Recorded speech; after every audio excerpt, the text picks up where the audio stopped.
But Hasan साहब एक अहम चीज़ इसमें ये आ जाती है कि अगर डिस्काउंट रेट, मॉनेटरी पॉलिसी हमने मुसलसल गिराई और गिरती रही, लोग जाहिर है फिर पैसा अपना बैंकों से निकाल के कहीं लगाएं, कहीं इन्वेस्ट करें, क्या वो इन्वेस्टमेंट आपको लगता है कि कंस्ट्रक्शन में या जो ये ख़ास जो एक शोबा है यहाँ नज़र आई है? क्योंकि एक बहुत आम फहम बात है कि अगर कोई पैसा निकाल रहा है बैंक से, आवाम निकाल रहे हैं, क्योंकि obviously interest rates are down and constantly going down, तो अवाम वो पैसा निकाल के ज़्यादातर जो बाय एंड लार्ज होता है, एक जो रुझान होता है, वो कंस्ट्रक्शन की तरफ लगाते हैं। लगाए पैसा। जी, बिस्मिल्लाहिर्रहमानिर्रहीम, आपका शुक्रिया। देखिए, जो 27 ट्रिलियन बैंक में डिपॉजिट था जब हाई रेट ऑफ इंटरेस्ट था, आज वो 27 ट्रिलियन से बढ़ के पैसे शायद 12% इजाफा हुआ है। सो कहने का मकसद है वो पैसे बैंकों से निकला नहीं है, बल्कि बैंकों में और पैसा गया है। दो वजूहात हैं इसकी वजह से। एक तो देखिए, लोगों को रेंट सीकिंग की आदत हो गई है, रिस्क लेने को तैयार नहीं है, ठीक है, एक चीज़। दूसरी चीज़, इतनी पॉलिसीज़ में वक्तन फ़वक्तन तब्दीली आती रही है, सो लोग समझते हैं, जैसे मैं आपको कंस्ट्रक्शन के हवाले से बताऊं, पहले 7C एक टैक्स आया, फिर 7E एक टैक्स आया, फिर 7F एक टैक्स आया, फिर 100D एक टैक्स आया, फिर 236C बढ़ा दिया गया, फिर 236K बढ़ा दिया गया पिछले 5-6 सालों में।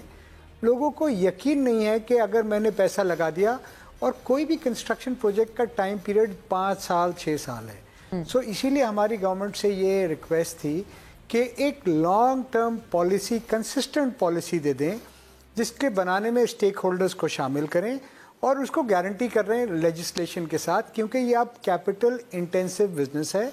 कोई भी ज़मीन अरबों रुपए से कम नहीं है। कोई भी प्रोजेक्ट, अच्छा बड़ा प्रोजेक्ट 40-50 माले का 75 से 100 मिलियन डॉलर से कम नहीं है। सो इसके लिए आपको एक लॉन्ग टर्म पॉलिसी देनी पड़ेगी, ताकि लोग उस पॉलिसी को समझते हुए सरमायाकारी करें। सो आज गवर्नमेंट ने जो आसानियाँ अनाउंस की हैं, मैं शुक्रिया अदा करना चाहता हूँ, क्योंकि ये प्राइम मिनिस्टर टास्क फोर्स का मैं मेंबर था, जिसमें फाइनेंस मिनिस्टर भी थे, अली परवेज स्टेट मिनिस्टर भी थे, चेयरमैन FBR भी थे, हाउसिंग मिनिस्टर थे।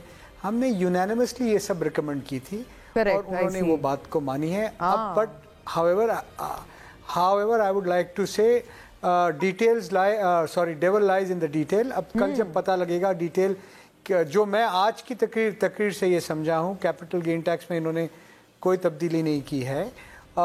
मुझे ये नहीं पता कि 7F के टैक्स में क्या तब्दीली की है, क्या नहीं की है, और 7E में क्या तब्दीली की है।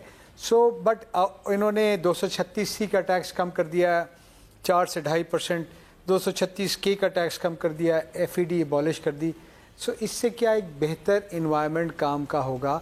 इन्होंने ये भी हमसे वादा किया था, और मेरे ख्याल में ज़रूर करेंगे, जो पाकिस्तान में पहली बार मकान लेगा उसको सब्सिडाइज फाइनेंसिंग देंगे, ताकि वो 20% डाउन पेमेंट करे, 80% अपने मकान में रहते हुए किस्तों में पेमेंट अदा करे, और उसकी किस्त वही हो जो उस मकान का किराया है, जैसे कि हर दुनिया के महज़ब मुल्क में होता है। इससे 2 फ़ायदे हैं, लोगों की वेल्थ भी बनेगी, लोग पाकिस्तान से जुड़ेंगे, और जो 72 अलाइड इंडस्ट्रीज़ है ना, वो भी जो आज अंडर कैपेसिटी चल रही है 30 से 50% पे, वो 80% पे जब चलेगी, तो उससे ही 2 ट्रिलियन का आपके पास एडिशनल टैक्स जमा हो जाएगा।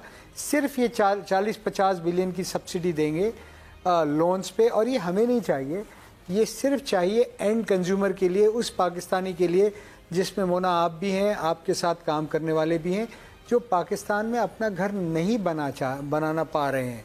सो मैं ये समझता हूँ वो चीज़ भी आएगी, तो लोग ख़रीदारी शुरू करेंगे। और ये अगर हम कर गए, कुछ पॉलिसी फ्रेमवर्क दे दिया, यकीन माने जो पैसे दुबई जा रहे हैं वो भी रुकेंगे, दुबई से वापस भी आएंगे, और लोग पाकिस्तान में सरमाया कारी करेंगे। Am I correct to interpret Hasan sahab, आप समझ रहे हैं कि सो फार सो गुड वाली बात है? अभी तक आपको जो चीज़ अभी सतही तौर पर लग रही है, वो लग रहा है आपको कि जितनी तजावीज़ आपकी तरफ से गई थी उनको अकोमोडेट किया गया है, उनको शामिल रखा गया है। और दूसरा ये भी है कि एक रियल एस्टेट के हवाले से भी तो एक बात है ना, यू मे रिकॉल कि जब इसहाक डार साहब, जो पिछली नवाज शरीफ साहब की गवर्नमेंट थी, उसमें वो फाइनेंस मिनिस्टर जब थे, तो उस टाइम पे ये DC रेट और मार्केट रेट को बराबर किया गया था। ये रियल एस्टेट मतलब इस तरफ एक जाया गया था, जिसमें बात ये की जाती थी कि रियल एस्टेट में जो पैसा पार्क्ड है, उसको अक्सर इलिसिट मनी या इल गॉटन मनी और इस तरह से भी, इस जाविये से भी देखा जाता था।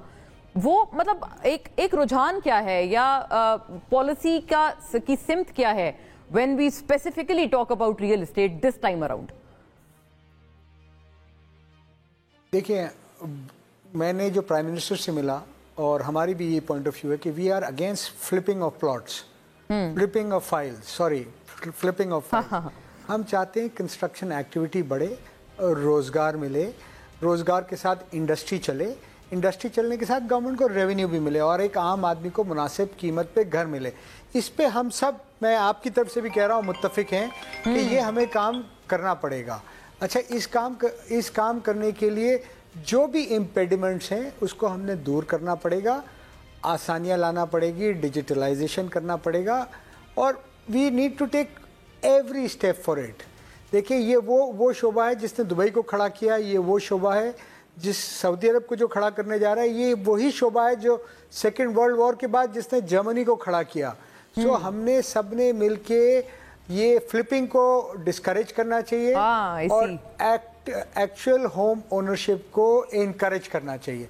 मेरे ख्याल में हमारी सबकी इंक्लूडिंग गवर्नमेंट की यही सिमत है, फाइनेंस मिनिस्टर की भी यही सिमत है कि आए अब हम अपने अपने घर बनाएं और अगर ये काम हम कर गए तो यकीन माने 24 घंटे में 36 घंटे भी हम काम करेंगे तो हमें फुर्सत नहीं मिलेगी, हमारी इंडस्ट्रीज को फुर्सत नहीं मिलेगी।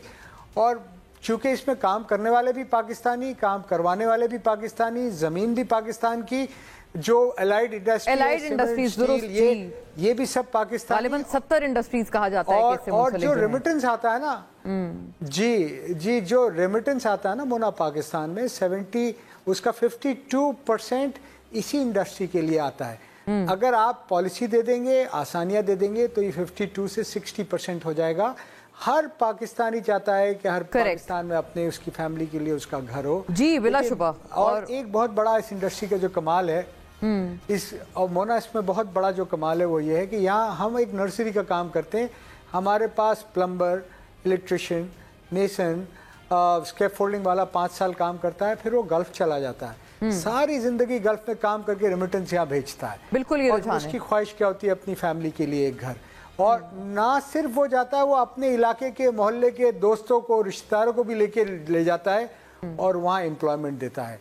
सो हमने इतना मुश्किल कर दिया था रेगुलेटेड हाउसिंग को कि लोग कच्ची 52% of Karachi people are living in कच्ची आबादी, स्लम्स और unauthorized, unapproved building. So let us work together to make regulated housing easier. जी बिल्कुल।